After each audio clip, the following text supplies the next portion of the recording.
And Mr. Ambrose, I'll come to you first because obviously you watched the whole game as I did. Some of us only watched 45, so there's no point me talking to him over there yet about the 45 minutes that he saw. But what did you think of the performance for Manchester United? Yeah, it weren't good enough. Everyone has spoken about that. They look a scared side, actually. They look like they went out and they thought they were going to lose, which you don't expect from a Manchester United side. And I think that stems to the Liverpool game, getting capitulated by them. I mean, midweek, Atalanta, 2-2. I mean, a few years ago, you'd expect them to absolutely destroy a team like Atalanta. And they got lucky with the fact Ronaldo scored the absolute brilliant goal, in my opinion. How he didn't deserve to put it in that corner, had no right to score that goal. And then they went out against Manchester City at home, expecting to lose. It's just not good enough. The defending was woeful. Absolutely woeful. There was one point the ball was put in behind Aaron Wan-Bissaka, and Maguire tried to turn and run, and it was like, wow, he was just pointing his fingers, like begging, please, someone mark these players that I'm supposed to be marking. It just was absolutely awful. Rookie, go on. I know you're chomping at the bit, so off you go. Well, do you know just quick before you start, is it going to be over 6.5 minutes, just so I can kind of get my timers to break? So is it? Listen, I could be here until the end of the programme telling you all the areas where Manchester United are going wrong. It is a shell of a football club, okay? It is still, on paper, one of the biggest clubs in the world. They've got a manager, in my opinion, isn't fit for purpose. They've got players coming out on social media. Harry Maguire, a perfectly crafted tweet apologising for his performance. I hate that. Not good enough. Shut up. Do your talking on the pitch. Don't talk in useless sentiments after you've embarrassed yourself again. Maguire's performances since he returned from injury have been a disgrace. He's wearing the captain's armband. He's not a leader. There's no leadership in that team. There was no plan other than damage limitation yesterday. If you'd have said to Ole Gunnar Solskjaer before the game, you're going to lose 2-0, he'd have taken that. And that's what Steve McLaren says. No bravery. It was a gutless performance. They were a team of cowards. There was no leadership on the pitch. There was no unity on the pitch. And at this rate, Man United might struggle for top 6. They might. I think he's right. I can't defend them. And again, it's not about losing to Manchester City. There are ways to lose. And that wasn't it yesterday. When you used to go to Old Trafford, you'd have been in teams that were beaten in the tunnel. Before I got the coach. You looked to the quality of opponent you were up against. Honestly. Now Manchester United beat themselves in the tunnel. Why not go out yesterday and actually play with some pride? Pride in your teammates, pride in the shirt. Try and win the game.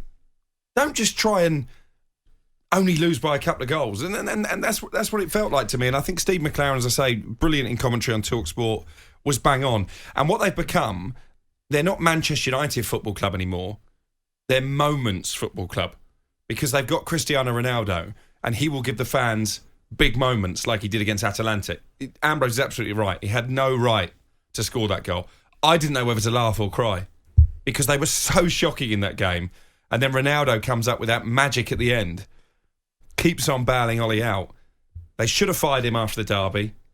Antonio Conte was ready to go in at Old Trafford. Instead, he's gone to Tottenham. They've got a world-class coach. United haven't. So what Ambrose, for you, what happens next then?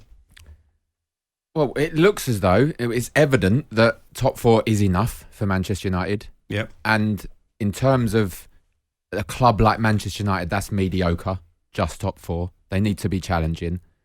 I don't know what happens now. They're clearly not going to pull the trigger on Ole Gunnar Solskjaer. I see him walking down the touchline after the Manchester City game, and he was still getting applauded off. I think the match day goers, the Manchester United fans that go to the games, I think they are still behind him 100%. Yeah, but why? 99. I mean, Crookie, long time ago now. Crookie, you look at the next 4 league games. Obviously, you have Villarreal in the Champions League. I'm commentating that game. Watford, Chelsea, Arsenal and Palace, who are also on a great run of form. I mean, what's the minimum out of them 4 games? Well, listen, I watched Watford today. I didn't think they were that bad. They weren't very ambitious going forward, but You can see already Ranieri's got them much more organised. Is he a better coach than Ollie? Yes. Ranieri? I mean, I'm struggling to see. I think they'll get a result. I think he normally does that. He done it against Tottenham, Nuno's Tottenham, not Conte's Tottenham. Let me just say that. He done it against them, and he keeps himself. And people, especially the match day goers, is he good? He's back. Ollie's back. Watford, I think they'll get a result. Villarreal, I think. I'm not so sure about that. But well, Chelsea, Emery's already proven that he can do a job on Ollie. He did it in the Europa League final. He'll turn. It looks as though they'll turn up to Chelsea expecting to lose again. Yep. That's what they'll do. Try and keep Chelsea. the scoreline down. Arsenal, if they stay in their current form, they'll be confident to go to Old Trafford. Which we will. And Crystal Palace are notoriously good in Manchester. And I think, again, Patrick's got them playing some great stuff.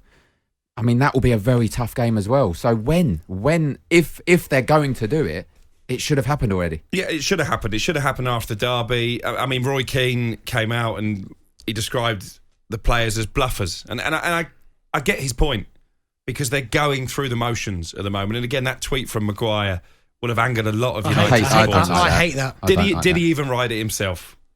It's not just the apology. It's like you don't mean to play badly. Yeah. So why have you got apology? Unless you meant it, unless you deliberately went out to play poorly, then apologise for that. But don't apologise if you're trying your hardest. You're looking for sympathy when you put a tweet like that. Oh yeah. Don't worry. It's like when Bruno did it, and maybe that's what's going on down at United in a minute. Maybe it's the culture in the dressing room, because Bruno misses the penalty. He puts a tweet out there. I'm really sorry. That's not good. No one expects you to miss a penalty, but it's part of the game. It happens. You don't have to put a tweet out every single time. Poor performances are part of the game as well, and you just have to accept them. You know, me and Daz, we'd have had our fair share, believe you me. You'd have been apologising every week. Exactly, I'd have been tweeting every week. But our fair share, you don't deliberately go out to play badly, and no one's saying this team is deliberately playing badly.